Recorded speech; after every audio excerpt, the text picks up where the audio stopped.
Todo lo que dice el currículum es más o menos cierto, pero la parte más importante es que soy ingeniero naval. Los ingenieros navales resuelven problemas.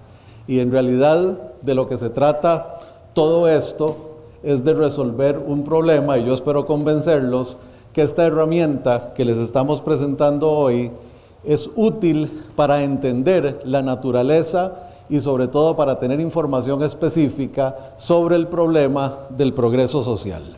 Ok, la presentación tiene 3 partes. La primera es hablar un poquito de cómo se mide el desarrollo, volver un poquito atrás en la historia y plantear un poquito por qué nosotros queremos hoy desarrollar una nueva medida de desarrollo, diferente de las que existen. Después hablo del índice de progreso social, cuál es su estructura, cuál es su lógica, cómo lo diseñamos para que rinda información útil para la toma de decisiones. Y finalmente el reporte de país de Costa Rica, que como se van a dar cuenta, es a la vez muy bueno y muy preocupante. En realidad tiene las dos caras de la moneda, que en realidad es un reflejo del país, ¿verdad? Este es un país donde en general se vive bien, se satisface la mayoría de las necesidades de la gente, el que tiene educación y aprovecha las oportunidades prospera. Pero por otro lado, aquel liderazgo ejemplar que tuvimos en el área de progreso social se ha venido disminuyendo, ha venido decayendo en su intensidad, y eso lo vamos a ver aquí de una forma bastante precisa también. Entonces vamos a la primera parte, ¿cómo se mide el desarrollo de una nación? Este no es un problema nuevo, ¿verdad? La verdad es que allá en 1660, cuando Oliver Cromwell estaba invadiendo Irlanda y Escocia y tratando de establecerle impuestos a la gente, le encargó a William Petty, un pensador, un filósofo, era médico y filósofo, y de ahí se convirtió en economista por necesidad. Cromwell le encargó que midiera cuál era la riqueza de los territorios que invadía para poderle cobrar impuestos de manera apropiada. Y no voy a entrar a explicar, porque es medio complicado, cómo William Petty diseñó el sistema de medición, pero sí voy a mencionar un dato importante. En la primera medición formal que se hace de la riqueza de un país, para William Petty, de los 660 millones de libras que se producían en el Reino Unido en aquel momento, 447 eran determinadas por la capacidad laboral, por las capacidades de la gente. Entonces, desde la primera medición ya empezamos a ver que en realidad eran habilidades, capacidades y bienestar de la gente lo que en una forma más clara determinaba la prosperidad de un país. Y van a ver qué interesante que de alguna forma eso se mantiene en la historia. Después aparece Adam Smith, por supuesto, con la riqueza de las naciones, pero menos conocido es que Adam Smith también hizo un intento de escribir sobre el tema de la moral de la prosperidad. Y de alguna forma él decía, sí, yo entiendo la generación de riqueza, y plantea todo un tratado que obviamente es la base de la economía moderna hasta la fecha de hoy, pero él en sus últimos artículos expresa con claridad la preocupación de que estas son mediciones fundamentalmente económicas que de alguna manera entraban en un conflicto moral al no poder representar bien el verdadero bienestar de la gente. Y esta es una preocupación entonces que otra vez nos viene de siglos atrás, no es algo nuevo. De hecho, la medición general del éxito de un país hoy es el crecimiento del Producto Interno Bruto o del Producto Interno Bruto per cápita, y eso es obra de Simon Kuznets, quien fue asignado en la década de los 30 en Estados Unidos para desarrollar una medición de la capacidad de generación de riqueza de ese país. Él desarrolla el concepto del Producto Interno Bruto, pero tal vez lo más importante de Simon Kuznets es que expresa con claridad que el bienestar de una nación difícilmente puede ser inferido por la medición de su crecimiento económico. Y entonces establece, el hombre que diseñó el Producto Interno Bruto dice, esto mide el crecimiento económico, mide la capacidad productiva, pero difícilmente de ahí podemos inferir el bienestar. Entonces es interesante que voy a decir, el primero que midió una economía, el que estableció la base de la medición económica y quien desarrolla el concepto del PIB, los tres expresan al final de sus carreras la preocupación de que hay una diferencia real entre lo que es el crecimiento económico y el bienestar. Y un poquito eso se traslada a tiempos modernos, ¿verdad?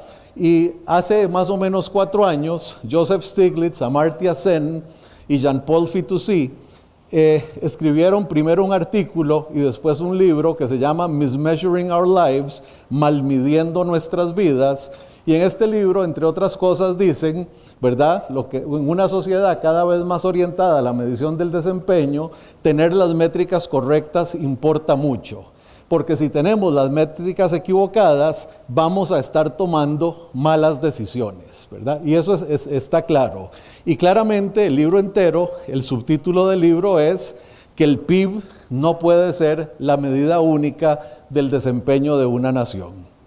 Y la verdad es que cuando uno le pregunta a cualquier economista y a cualquier persona, ¿cómo le fue a tu país el año pasado? Dice, de película crecimos al 4,5%, o de película crecimos al 8%, o nos llevó el diablo, decrecimos al 1%, o estuvimos estancados.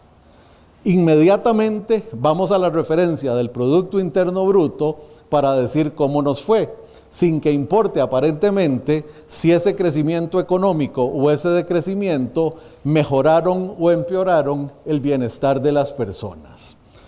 De hecho, ¿verdad?, esto es mucho más cerca. El año pasado, en un estudio que hace Justin Fox en la Universidad de Harvard, dice esto, y desafortunadamente también es cierto, dice, el dinero no lo es todo, pero para medir el éxito de una nación, hasta la fecha ha sido prácticamente lo único. Y después agrega muy sabiamente, bueno, además de los deportes, ¿verdad?, porque lo único que es paralelo al Producto Interno Bruto es el ranking de la FIFA, ¿verdad? Y en qué lugar está el equipo en el ranking de clubes y cosas por el estilo, y cuántas medallas sacamos en las Olimpiadas, como si eso fuera una medida de desempeño. Ahora, eso no es casual, ¿verdad? Las naciones socialistas, para mostrar su fortaleza, hegemonía y bienestar, utilizaron el deporte como un proxy, como un sustituto de la proyección del bienestar. Entonces uno veía a Alemania Oriental, cuya productividad era el 10% de Alemania Occidental, pero que ganaba más medallas en las Olimpiadas, y de alguna forma eso representaba una nación poderosa y que tenía una población saludable, fuerte y vigorosa, ¿verdad? Entonces el tema de los deportes no es trivial, de hecho se ha usado como un sustituto y una proyección del bienestar a través del tiempo. Sin irnos muy lejos, recientemente, cualquier cosa que haya pasado en Venezuela, casi todas malas, ¿verdad? Están importando gasolina y están importando lubricantes en el país que tiene las reservas petroleras más duraderas del planeta. La productividad empresarial se ha destrozado, el número de miembros de la Cámara de Industrias bajó de 11,000 a 4,000, o sea, se han desaparecido 7,000 organizaciones productivas, por lo menos del registro formal, pero sin embargo, Venezuela hoy tiene mucho mejor fútbol, mucho mejor béisbol, mucho mejor atletismo, es parte de ese modelo que importan de Cuba, ¿verdad? Donde el deporte se utiliza como un símbolo de bienestar. E insisto un poco en este tema del deporte, porque nosotros mismos al hacer la medición vamos a estar usando algunos reemplazos de variables tradicionales que tienen que ser medidos, voy a decir, en una forma no tradicional.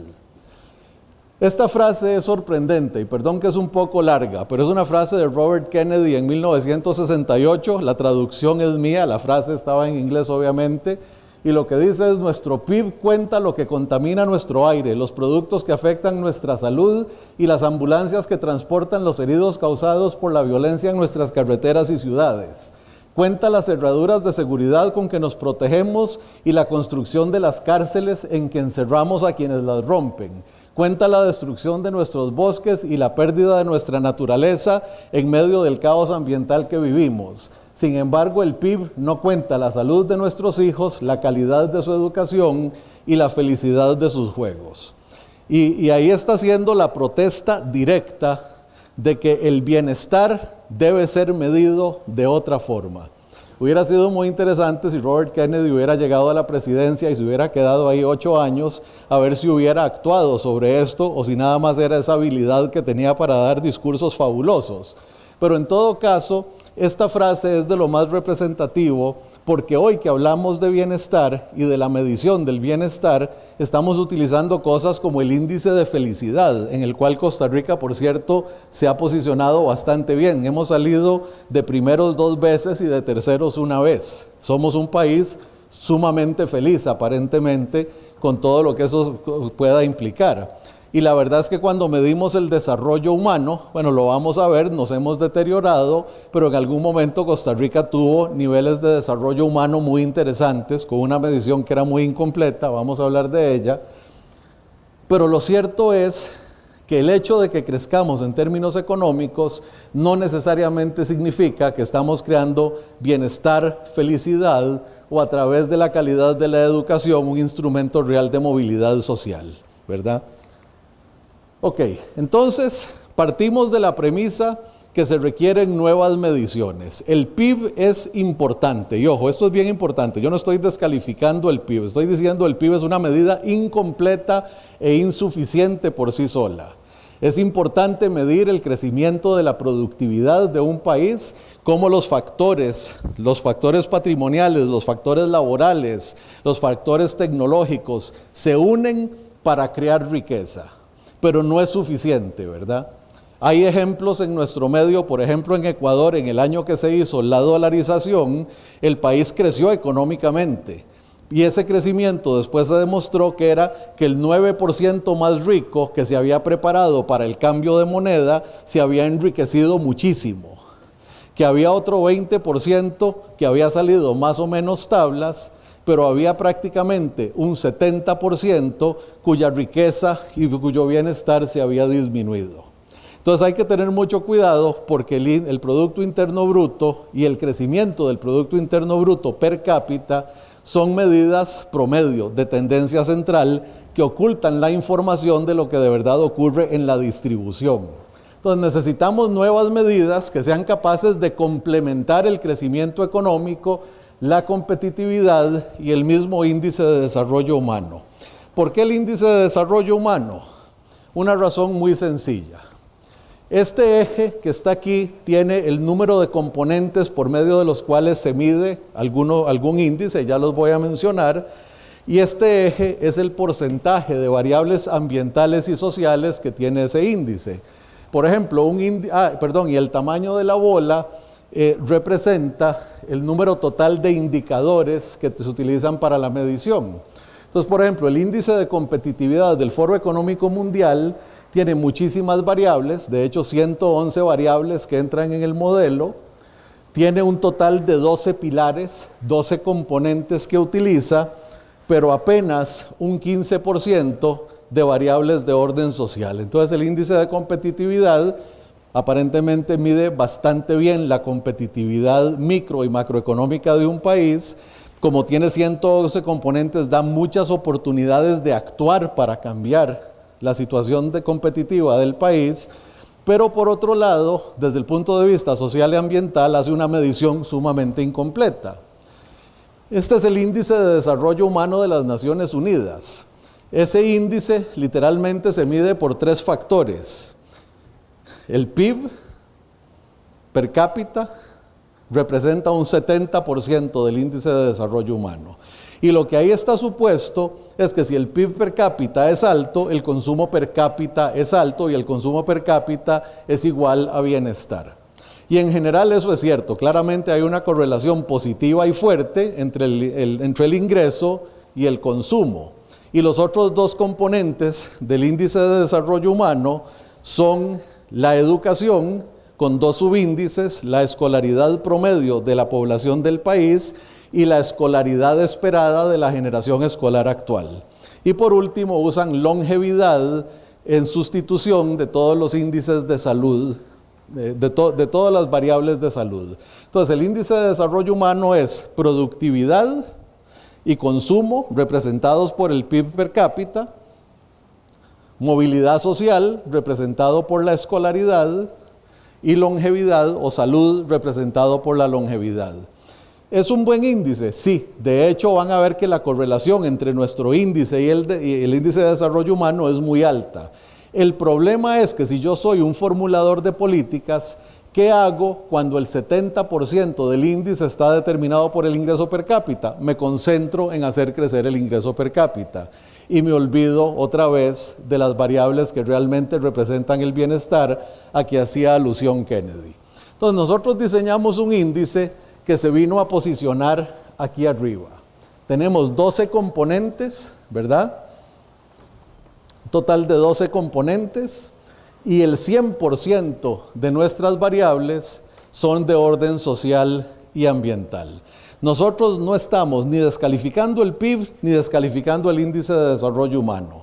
Lo que decimos es necesitamos un índice que nos permita una desagregación suficiente de los componentes del bienestar para que se pueda actuar sobre ellos. Todos hemos oído la frase, lo que no se mide, no se cambia. Bueno, si nosotros no estamos midiendo las variables del bienestar, difícilmente las vamos a cambiar.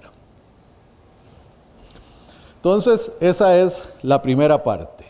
Y ahora lo que vamos a ver es, bueno, ¿cuál es nuestra propuesta de índice? ¿Cuál es el proyecto de medición que hemos planteado? Y entonces vamos al índice de progreso social. En primer lugar, el progreso social es complejo. Y nosotros lo definimos al final por 3 dimensiones. La primera dimensión es la satisfacción de las necesidades básicas.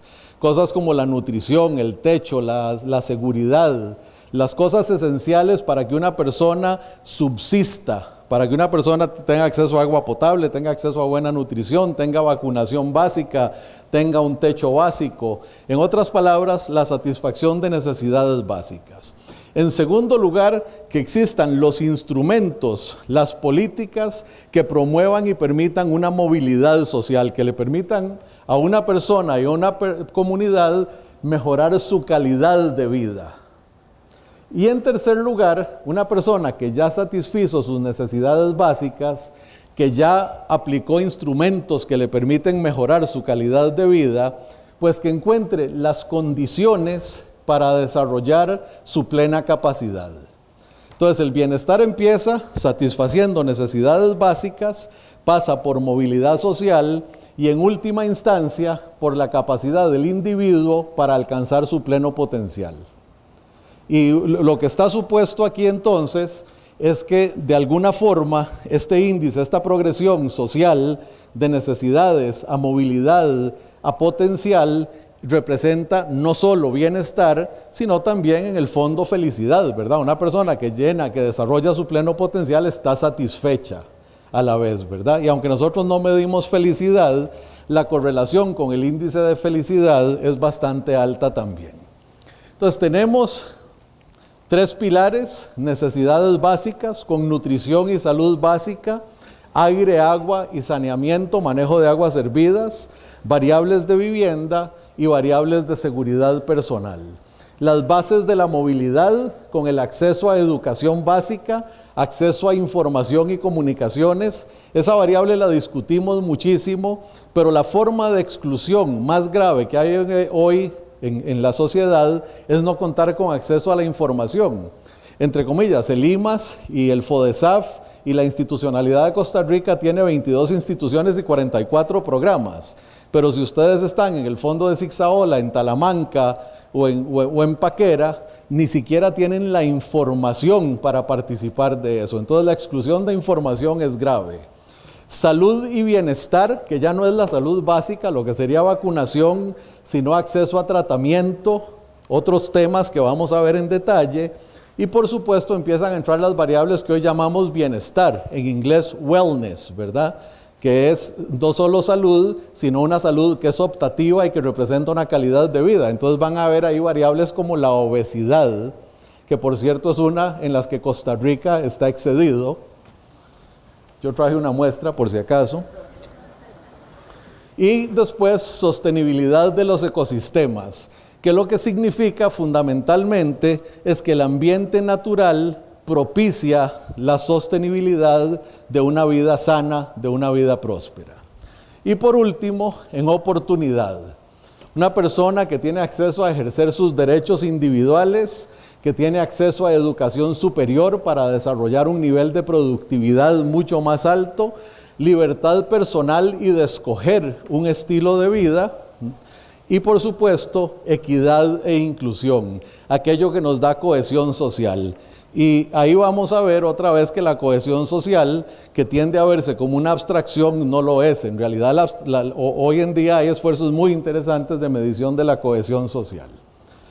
Ok, entonces yo sé que esto no lo pueden ver, voy a leer solo uno para poner un ejemplo. En nutrición y salud básica dice malnutrición, la profundidad del déficit alimentario, la tasa de mortalidad maternal, la tasa de niños nacidos muertos, la tasa de mortalidad infantil y curiosamente una variable que teníamos tres, que era prevalencia de tuberculosis, prevalencia de malaria.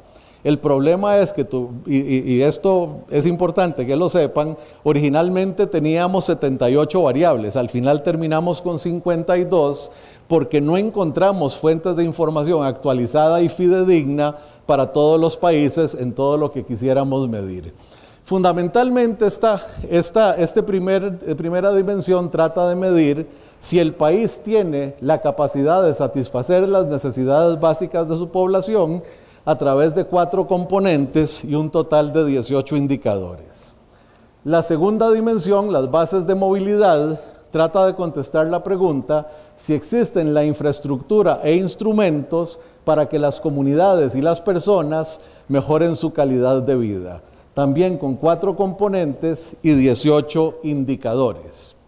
Y finalmente, si existe un medio propicio para que cada individuo alcance su pleno potencial con 4 componentes y 16 indicadores. En total tenemos 52 indicadores. Otra vez, si nos comparamos con el índice de desarrollo humano, resulta que la medición en términos de generar un ranking no es muy diferente. Nuestro ranking es muy parecido en orden al ranking de desarrollo humano. Sin embargo, para un formulador de políticas, aquí hay 52 oportunidades de intervención para tratar de cambiar el progreso social. Y vamos a ver cuando discutamos el caso de Costa Rica, las cosas que hemos dejado hacer y cómo eso se empieza a reflejar en resultados más bien negativos.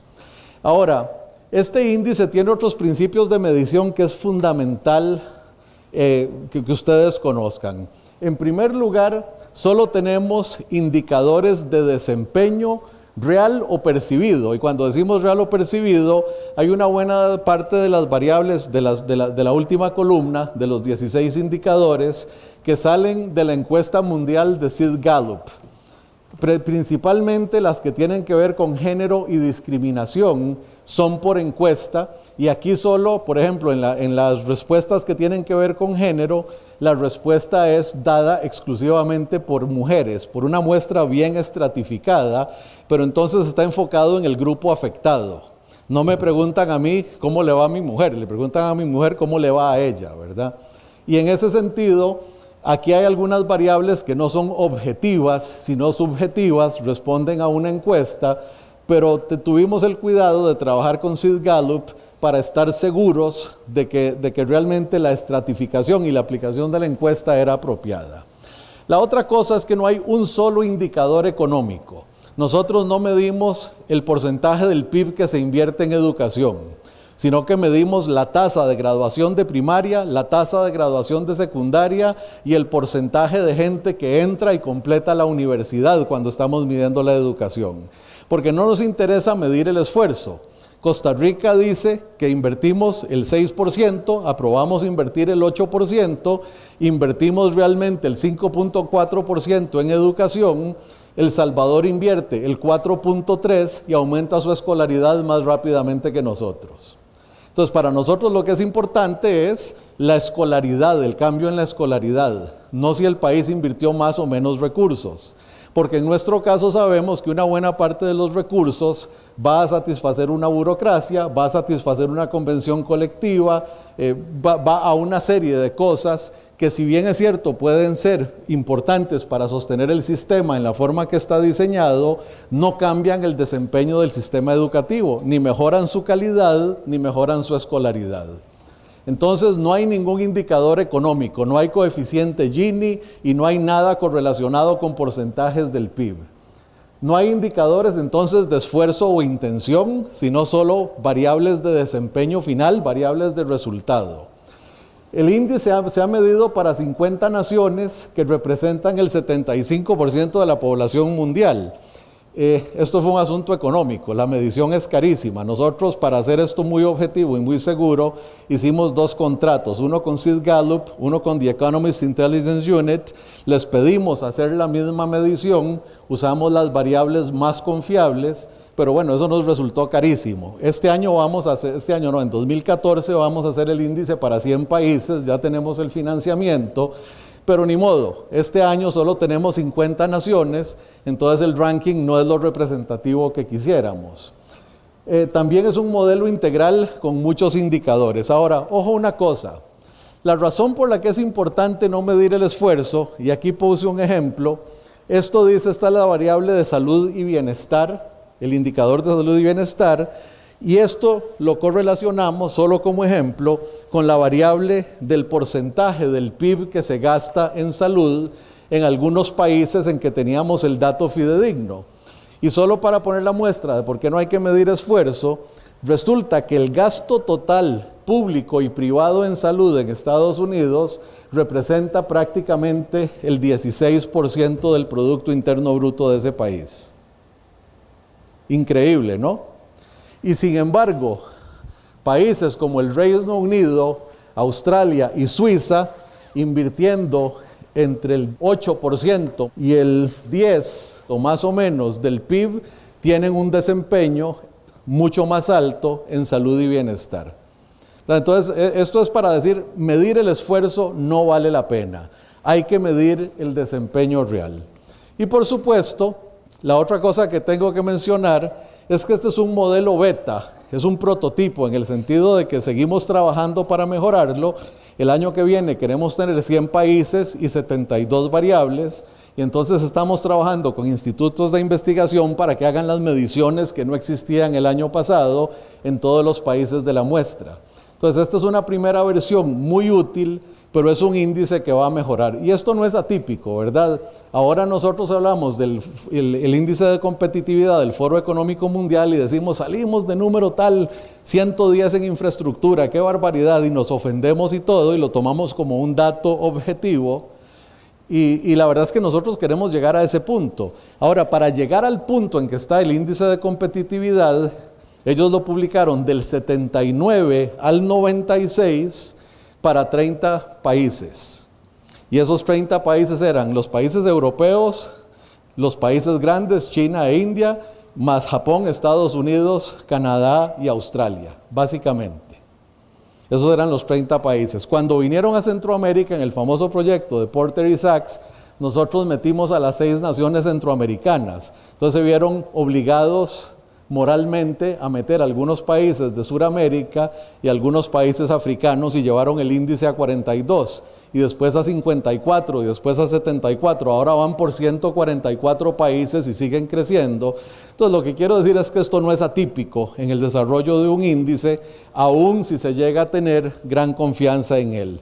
Entonces para mí el que sea un modelo beta pues no es lo ideal, pero por otro lado está bien. Este es el primer ranking, ¿verdad?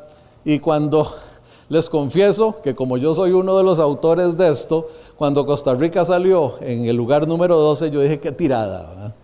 Y esto no me lo va a creer nadie. Entonces me tuve que meter a explorar qué era lo que causaba eso, ¿verdad? Y vamos a ver que en el estudio del caso, la verdad es que hay razones por las que Costa Rica está en esa posición.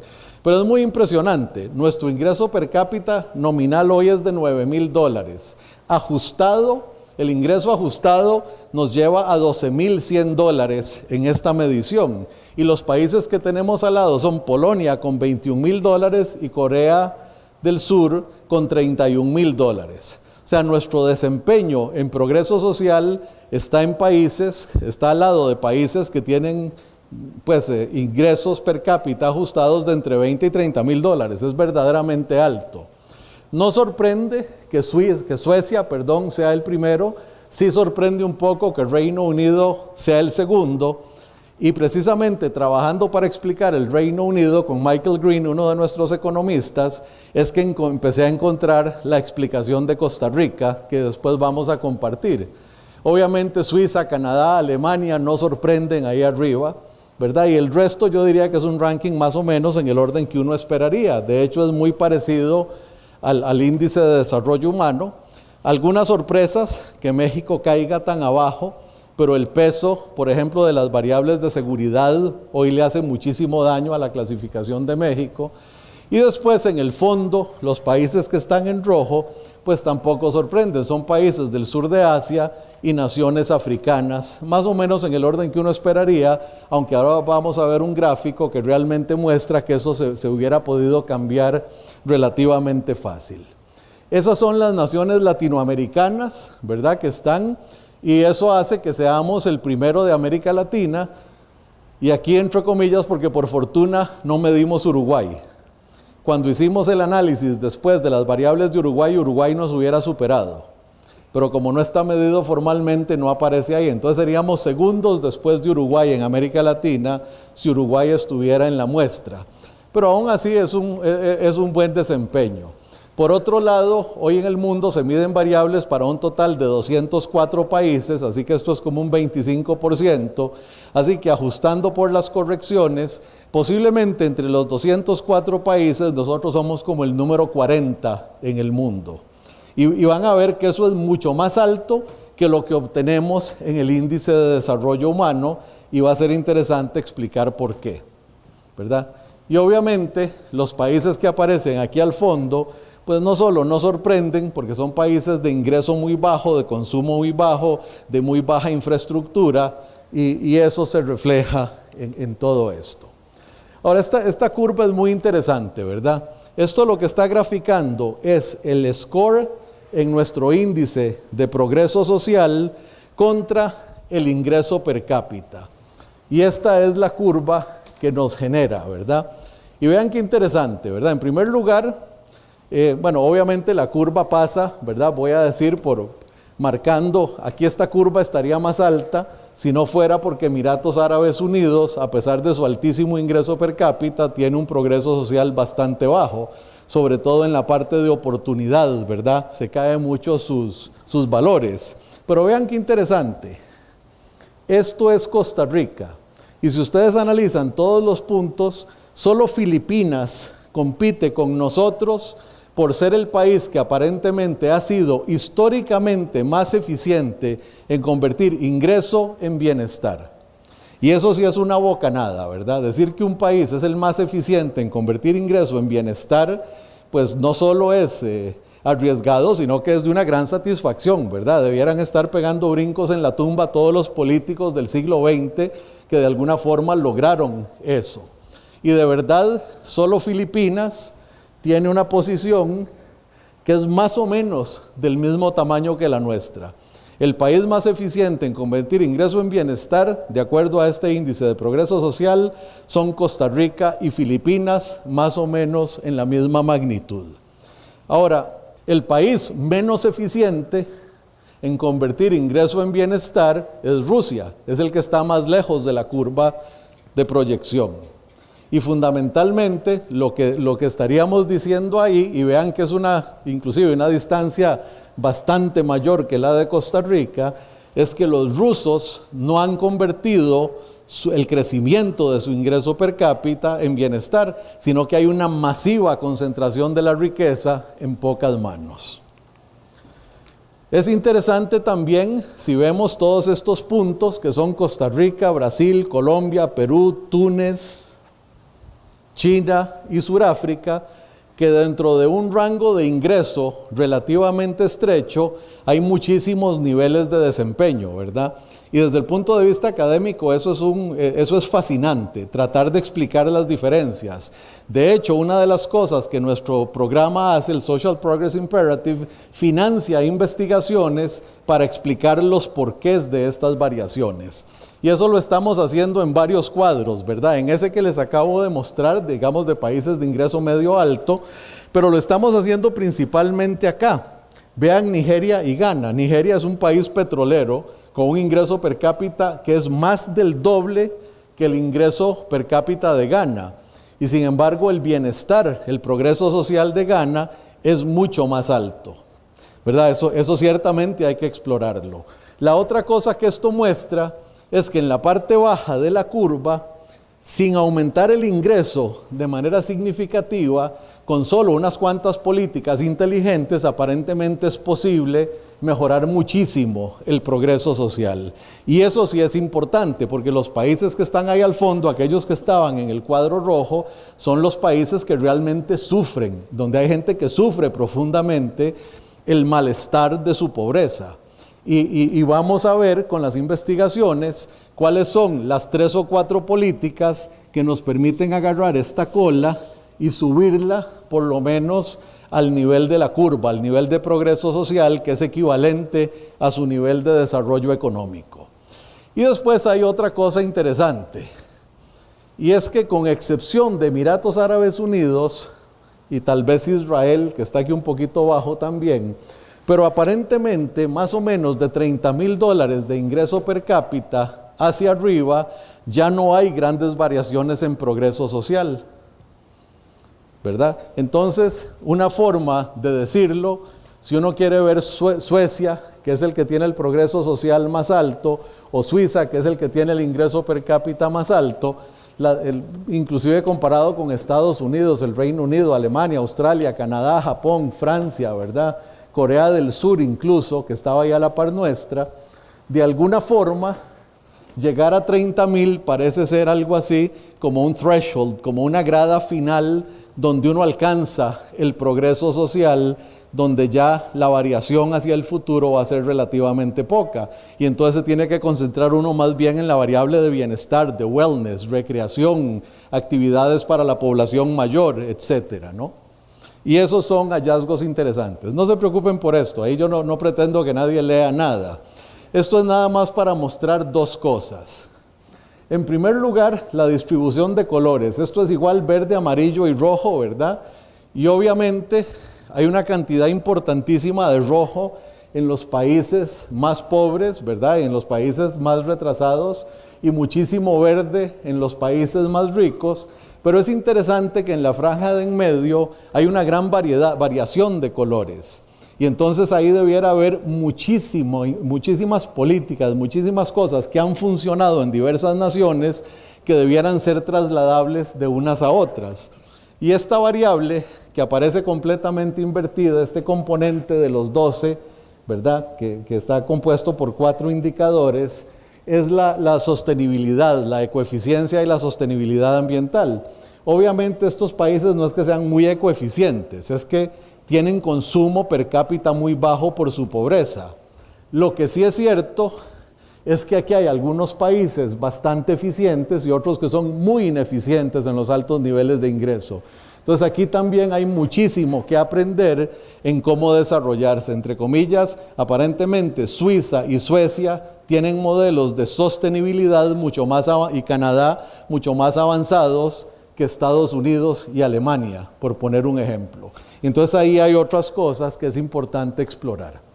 Esta curva, o esta recta más bien, aquí no salió una curva sino una recta, aunque obviamente la tiramos como recta, es el índice de progreso social y el índice de desarrollo humano. Y lo que vemos aquí es la gran correlación que existe. Nuestro ranking es prácticamente igual al índice de desarrollo humano. Entonces no es importante tanto nuestro ranking como el hecho de que al estar así de correlacionados y siendo el índice de desarrollo humano el estándar de medición que hoy se usa, pues podemos decir nuestra medición debe ser bastante correcta en general, si ese es el estándar por el que se está haciendo, excepto que les estamos ofreciendo 52 alternativas de política para afectar el bienestar y el progreso social. Y si eso lo juntamos con lo que acabo de hablar de los benchmarks y de las investigaciones que podemos hacer de cómo generar progreso social sin cambiar ingreso, pues entonces debiéramos empezar a ver cambios en progreso social más rápido de lo que el nivel de ingreso representa, cosa que el índice de desarrollo humano no propicia porque se concentra demasiada ponderación, demasiado de su peso en el ingreso per cápita. Entonces, para terminar esta sección, los que quieran explorar esto a fondo, este es nuestro website, www.socialprogressimperative.org. Y realmente los invito a que lo exploren. Hay una riqueza de información bien profunda en el website. Se puede ver esto a nivel de indicadores, a nivel de países, a nivel de componentes, a nivel de dimensiones. Se pueden hacer mezclas, pueden tirar sus propias correlaciones, pueden hacer comparaciones entre países. En realidad es un website bastante dinámico. Ahora, es otra cosa fundamental acá. Nosotros no queremos una herramienta de medición pasiva. Queremos un proceso de gestión del cambio en el progreso social. Y por lo tanto, identificamos muy claramente nuestras audiencias objetivo, formuladores de política, organismos de desarrollo, corporaciones y sus directores, ¿verdad? Filantropía, responsabilidad social, las ONGs y los inversionistas de impacto. Pero más importante, estamos creando redes de contraparte en los 50 países. De hecho, en Latinoamérica ya estamos trabajando en Costa Rica, en Paraguay, en Perú, en Brasil. Y la idea, por ejemplo, la viceministra de Planificación, un día de estos tiene una reunión conmigo para ver cómo esto se incorpora. Con Varguitas en el Estado de la Nación ya hablamos y el Estado de la Nación lo va a incorporar dentro de sus mediciones.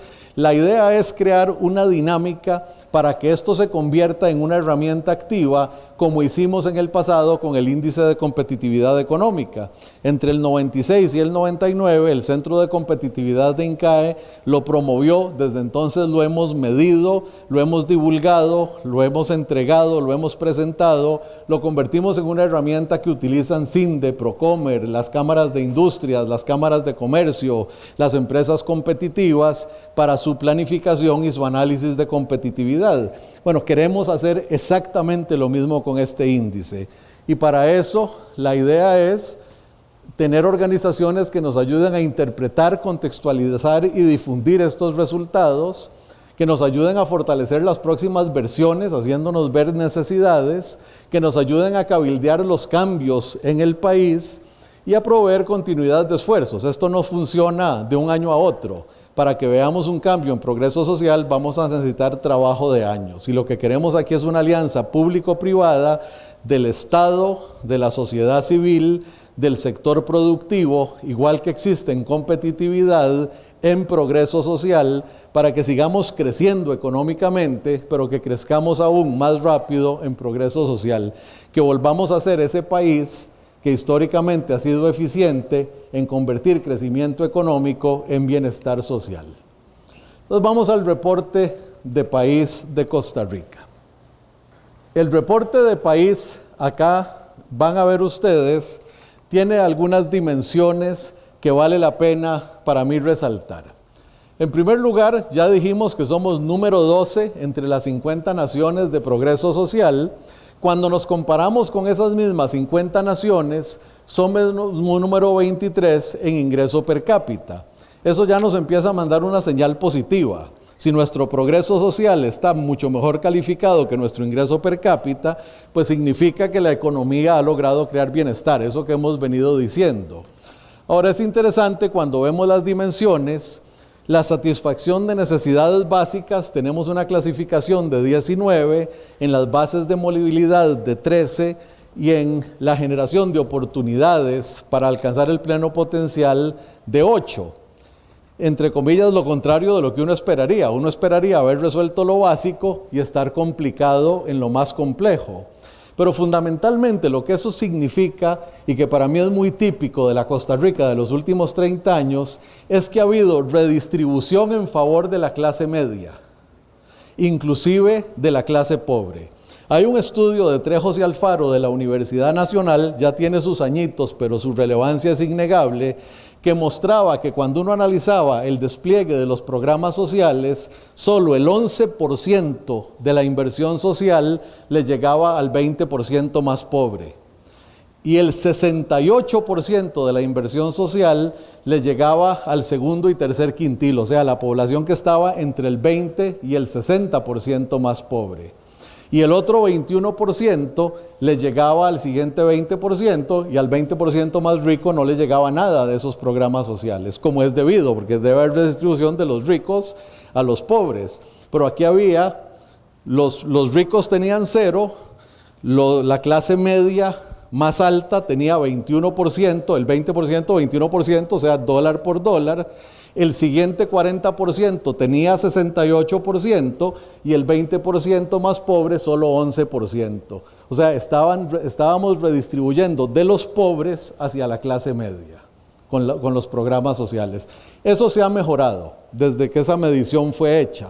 Pero otra vez, porque los últimos años hayan sido un poquito mejores, no revierte lo que se había venido haciendo por ya un par de décadas. Y entonces el resultado es que los más pobres están peor atendidos que la clase media, que es aquella que ya está teniendo acceso a las oportunidades. Y esto se refleja muy bien acá. Esta es nuestra posición, ¿verdad? Y fundamentalmente vemos que nuestro rango entre oportunidad, el punto celeste de las necesidades básicas está aquí abajo del punto negro, y el punto anaranjado de las bases de movilidad está por debajo. Entonces lo que nos dice aquí es que nuestra posición 12 es impulsada por un ranking muy alto en oportunidades, y el verde, no sé si ven un poquito de verde aquí abajo, y el verde y el anaranjado nos están retrasando en términos de nuestra posición. Y cuando nos comparamos con los países a nuestro alrededor, ¿verdad? Otra vez, cuando nos comparamos con los países a nuestro alrededor, lo que vemos es un rango más estrecho, ¿verdad? Y si vemos los países dentro de ese círculo, estaba viendo Corea yo, ¿verdad? Bueno, en todo caso ustedes me entienden. Ok, esto es índice de desarrollo humano, y esto es trágico, y esto es absolutamente trágico. En el año de 1996 nosotros alcanzamos la posición número 31 en el índice de desarrollo humano. Bajamos hasta la posición número 69 en el mundo en 2012 y rebotamos a la posición 62 al final del 2012. Mejoramos un poquito, pero el hecho es que estamos 100% abajo de nuestra posición del 96. Quiere decir que en estas últimas 2 décadas algo ha venido pasando que deteriora la calidad de nuestro desarrollo. Esa habilidad que teníamos de convertir el crecimiento económico en bienestar se ha deteriorado y debiéramos explorar por qué, y aquí lo vamos a hacer. Cuando ponemos esta curva, ¿verdad? La misma que veíamos antes, que muestra la eficiencia relativa de Costa Rica, uno tiene que preguntarse, bueno, ¿cómo se logró eso? ¿Cómo es que, a pesar de lo que estamos diciendo, que en los últimos años la redistribución no ha sido en favor de los pobres y los excluidos, que en los últimos años nos hemos deteriorado con respecto a nuestra posición más alta en desarrollo humano, cómo es que seguimos sosteniendo esta posición de privilegio donde junto con Filipinas parecemos ser el país más eficiente en convertir ingreso per cápita en bienestar social? Y tratemos de hacer el análisis desagregado. Estos son los 4 componentes de la satisfacción de necesidades básicas, y ahí lo que tenemos, por ejemplo, aquí está la línea del desempeño promedio del país, y fundamentalmente vemos la criminalidad percibida, dato de encuesta, estamos de número 16, eso está por encima del 12, o sea, es una variable que nos retrasa. En homicidio, en la tasa de homicidios, estamos de número 37 entre los 50. Y si bien es cierto, en este gobierno la tasa de homicidios se ha bajado, nuestro punto más alto fue en el 2009, que llegamos a 12.3 homicidios por cada 100,000 habitantes, y ahora hemos logrado bajar otra vez a 9 homicidios por cada 100,000 habitantes. La verdad es que eso es el promedio mundial en la tasa de homicidios, ¿verdad? Mucho más alto que lo que debe tener un país con el nivel de prosperidad que nosotros tenemos. Tenemos una debilidad en acceso al saneamiento de aguas, ¿verdad? Y aquí los sistemas de alcantarillado, por ejemplo, Limón es una ciudad entera sin sistema de saneamiento, prácticamente, son tanques sépticos con todo lo que eso implica. Y tenemos un déficit importante y una calificación baja en la satisfacción con el estado general de las viviendas. No es tanto un déficit de vivienda como que la calidad de las viviendas de la clase media y de la clase baja es deficiente, es pobre, ¿verdad? Uno, que la variación es muy chiquita y entonces no se me marcó, pero que yo quiero resaltar, dice aquí la profundidad del déficit de alimentos, y es una variable que está en negativo. Y aquí quiero poner uno de esos ejemplos de las cosas que han cambiado en nuestro país. Y que conste, en 1986 yo escribí casos en el INCAE y artículos en el periódico en contra de la forma en que se manejaban los subsidios agrícolas en el Consejo Nacional de la Producción. Era para mí una política de desarrollo productivo equivocada, pero el CNP tenía otra cara. El CNP garantizaba a través de sus estancos la distribución de una canasta básica a la gente que el IMAS le otorgaba una tarjeta, ¿verdad? Eso, cuando cerramos el CNP, está muy bien, acabamos con los subsidios agrícolas que no queríamos tener, dicho sea de paso, no se acabaron, ¿verdad?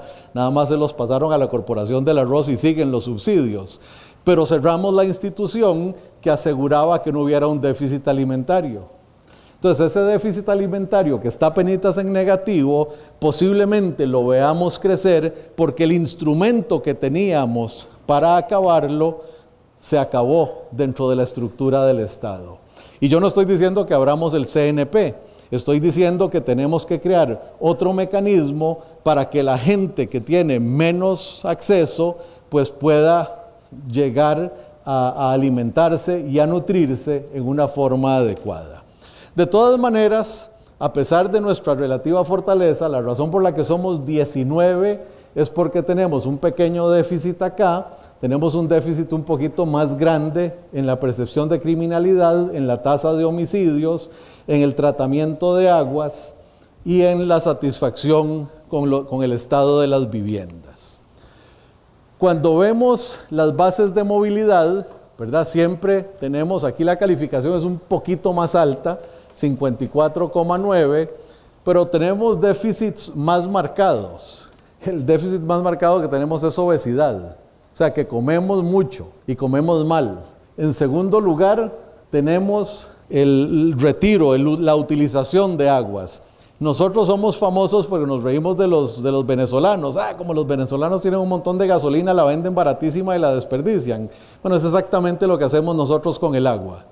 Nosotros tenemos un consumo per cápita de agua que es más parecido al de las naciones desarrolladas como Estados Unidos y Canadá, porque nosotros no cobramos el agua, lo que nos cobran en la tarifa es el uso de las tuberías de distribución nada más. Pero el agua es gratis en este país, no solo, la acabamos de convertir en un derecho, no nos pueden cortar el agua si no pagamos, entonces nos están dando el derecho a desperdiciar más todavía.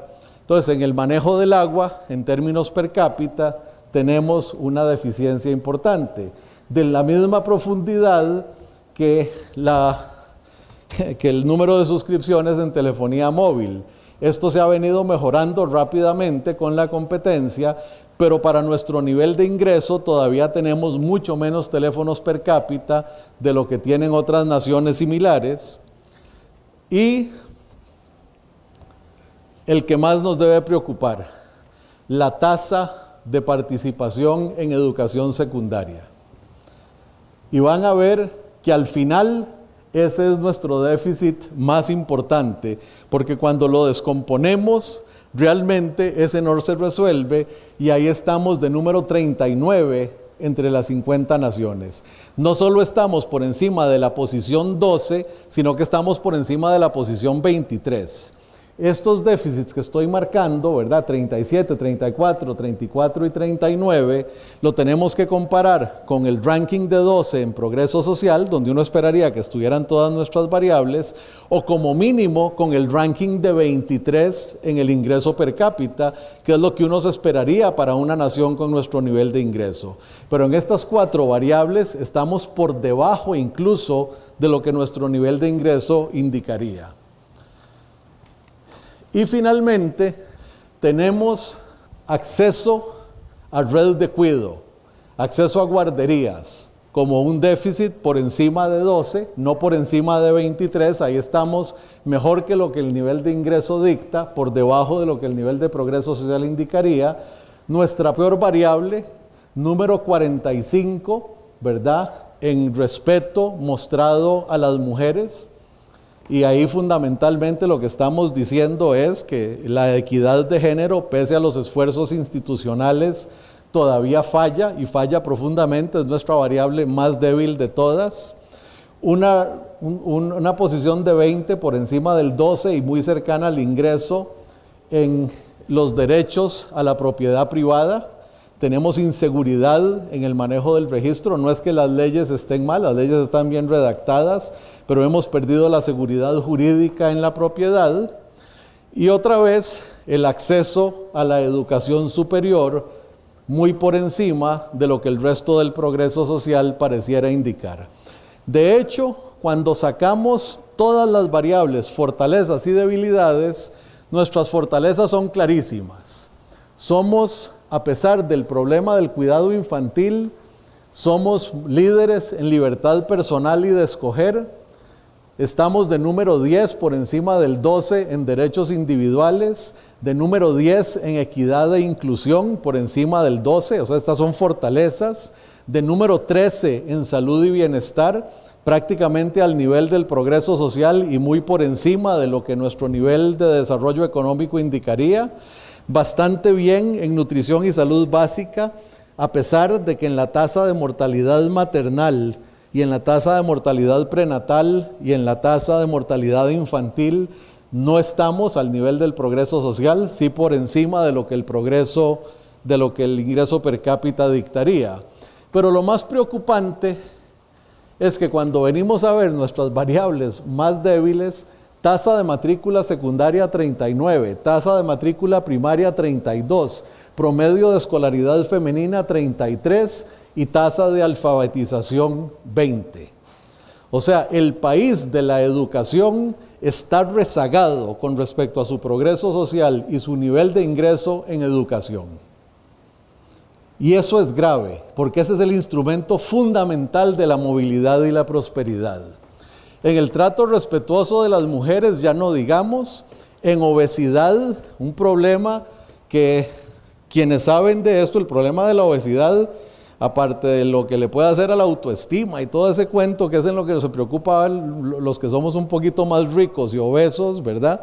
Pero en realidad es un problema de salud. La obesidad genera un deterioro general de la salud que le cuesta una fortuna al país en el sistema de seguridad social. Y la profundidad del déficit alimentario, ¿verdad?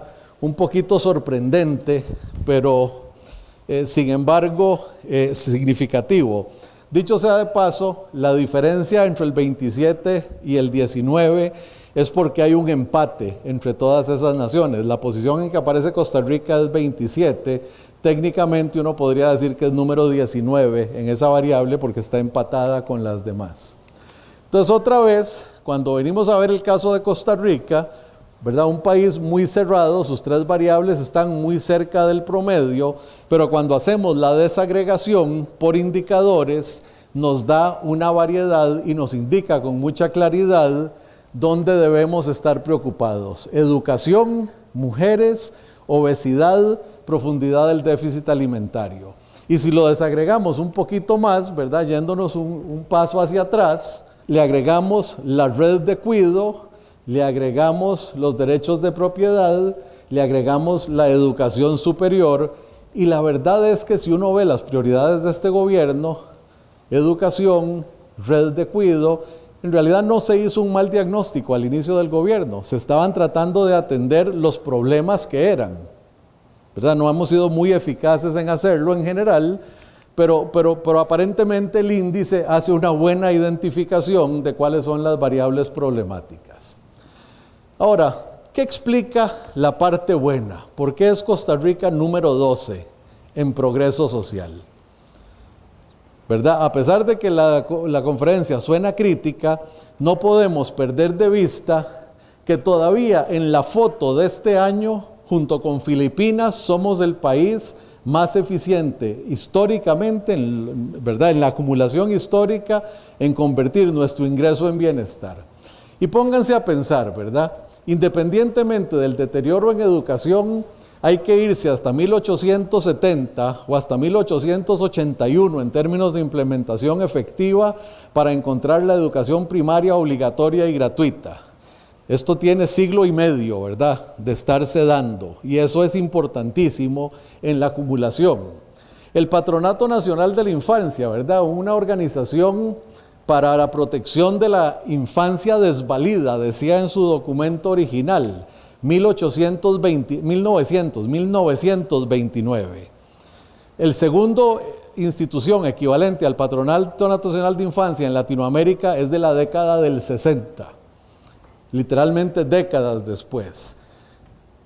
Los famosos logros del doctor Calderón, de Monseñor Sanabria y Manuel Mora, la caja del seguro, el sistema de pensiones, el código de trabajo, ciertamente un mecanismo de creación de bienestar, de acceso a la salud, que sí, ahora le dan cita a uno para el 2015, sí, hay que irse a las 4 de la mañana, le vais, pero la verdad es que en las 7 décadas de existencia han sido un pilar de la generación de salud y bienestar, de longevidad en este país.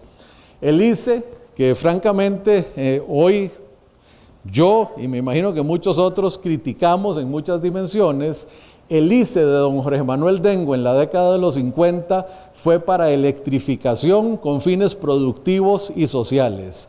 Y si en este país hablamos de una cobertura de electrificación doméstica que supera el 90%, es por ese ICE de aquel entonces. Si aquí vamos a cualquier pueblo, en cualquier playa, nos encontrábamos, ya no hace falta, pero nos encontrábamos un teléfono público de monedas y después un teléfono público de tarjetas del cual uno se podía comunicar. Eso era parte del acceso a la información y del progreso social. La nacionalización bancaria, otra vez, con todo lo que uno le pueda criticar a la ineficiencia de los bancos, al margen de intermediación, a todo lo que ustedes quieran, la verdad es que la tasa de bancarización de la población en este país es mucho más alta que lo que el nivel de ingreso per cápita indicaría. Acueductos y alcantarillados, es cierto, no hay saneamiento de aguas, pero ciertamente la construcción de acueductos y azadas a lo largo y ancho del país le ha dado agua potable a una gran mayoría de la población. Y si hay algo que incide en la salud y el bienestar es el acceso al agua potable. Una cosa tan sencilla, ejemplo, el hospital de niños, el hospital geriátrico, la maternidad. Ustedes saben que todavía a la fecha tenemos el único hospital de niños y el único hospital geriátrico de Centroamérica. Y uno, en el caso geriátrico, de solo 4 en América Latina y de solo 4 en hospital de niños. Hay alas de pediatría, hay alas de geriatría, pero el tener un hospital completo no solo genera una institución dedicada, sino que genera muchos médicos que se especializan profundamente, lo cual resulta en reducción de tasas de mortalidad, en longevidad creciente. El Instituto Nacional de Aprendizaje, ¿verdad?, en la década de los 60, ciertamente un instrumento de movilidad social técnica, no ha sido lo que todos hubiéramos querido, pero tampoco podemos descontar su impacto en la movilidad social y laboral. El Instituto Mixto de Ayuda Social, que hoy de repente le decimos el Ministerio Social, la pura y limpia verdad es que fundado en el 71, precede al Fondo de Inversión Social de El Salvador, que fue el segundo de la región, por 17 años. Eso es visión social. Y el FODESAF, el Fondo de Desarrollo Social y Asignaciones Familiares, es de 1973, recibiendo un porcentaje enorme de la planilla de este país para crear los fondos por medio de los cuales se iba a financiar el desarrollo social del país. Y a la fecha existe. Que hay 44 programas en 22 instituciones y no son lo más eficiente, totalmente de acuerdo. Pero la verdad es que aunque sea por acumulación de esfuerzos, hemos logrado que una buena parte de ese crecimiento económico se convierta en bienestar social. Recientemente, el Instituto Nacional de la Mujer, organizaciones sin fines de lucro que lo complementan, debiéramos empezar a ver, ojalá, una variación en la variable que tenemos peor, que es el respeto hacia las mujeres. Pero el hecho es que este país ha instrumentado su política social. Muchas de estas cosas están obsoletas, ya no tienen sentido, son instituciones que les pasó su momento y que tienen que ser redefinidas en su estrategia y enfoques. Pero si tenemos que explicar por qué somos número 12 en ese ranking, esas son las razones, junto con estas otras dos que son fundamentales. La abolición del ejército, que no solo es la liberación de un pequeño porcentaje del presupuesto nacional. Acuérdense que Costa Rica nunca tuvo un ejército fuerte, no era como que el ejército nos iba a quebrar. Si hubiera sido fuerte no lo hubiéramos podido abolir, esa es la verdad. Pero el hecho es que abolimos el ejército y eso libera un porcentaje de recursos, lo que hoy nos encanta llamar los dividendos de la paz, que no es tanto si el ejército consumía un porcentaje alto del PIB o no. Es el no contar con el estamento militar nos ha evitado en momentos de la historia reciente, por ejemplo los conflictos centroamericanos de finales de los 70s y 80s, ya me imagino a los generales costarricenses comprando aviones para defenderse y disparates por el estilo. Evitamos todo eso. Y lo que es más, el no tener una institución castrense realmente nos abrió las puertas a otra forma y a otra visión del desarrollo.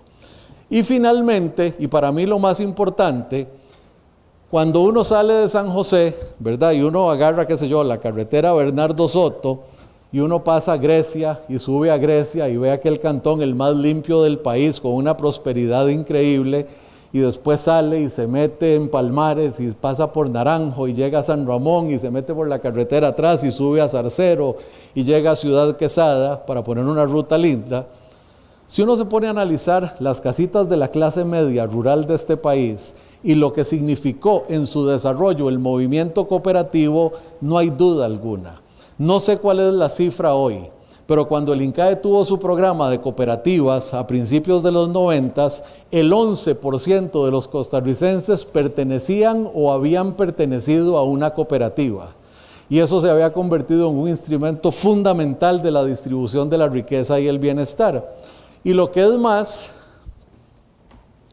don Alberto Martén, allá cuando entre el 48 y el 49, diseñó el movimiento solidarista costarricense. Yo creo, posiblemente él sí lo vio, porque obviamente era un visionario, pero yo creo que hasta ahora, cuando uno ve estas cosas, estos índices, empieza uno a entender la magnitud de su obra. Lo que hemos hecho es, con financiamiento que viene del sector laboral y de la empresa privada, en factor de un sector laboral privado que se presta para vivienda, que se presta para transporte, que se presta para capacitación, para educación de los hijos, para problemas de salud, para consumo cuando esto es necesario, ha levantado el nivel de bienestar en esa población laboral mucho más que lo que se hubiera logrado a través del simple salario, por muy bueno que este fuera en términos del crecimiento económico.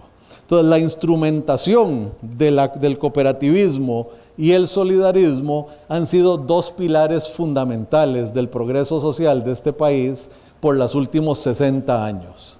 Y eso hace que, independientemente de los problemas que tenemos ahora, que vemos caer el índice de desarrollo humano, que yo les puedo decir que algunas de esas instituciones han caído en la obsolescencia, no así el solidarismo y el cooperativismo, dicho sea de paso.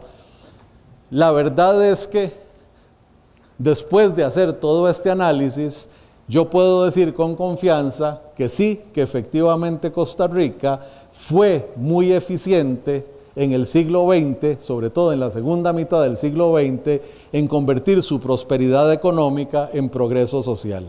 Y que ojalá aprendamos las lecciones necesarias de eso para volverlo a hacer. Nosotros tenemos todo para crecer aquí al 8, 9, 10% y debiéramos hacerlo. Debiéramos activar la maquinaria de la inversión, de la infraestructura, de la construcción de escuelas técnicas, del fortalecimiento del INA, de las cosas que necesitamos mejorar hoy para darle fuerza a nuestro crecimiento económico, sin perder de vista que con la misma fuerza que hicimos antes debemos instrumentar el convertir ese crecimiento de nuestra riqueza en un mucho mayor progreso social, por supuesto en favor de quienes menos tienen, porque como vimos, la forma como hemos instrumentado el país en las últimas décadas desafortunadamente favorecen a la clase media sobre la clase verdaderamente pobre en la distribución de los recursos. Muchas gracias.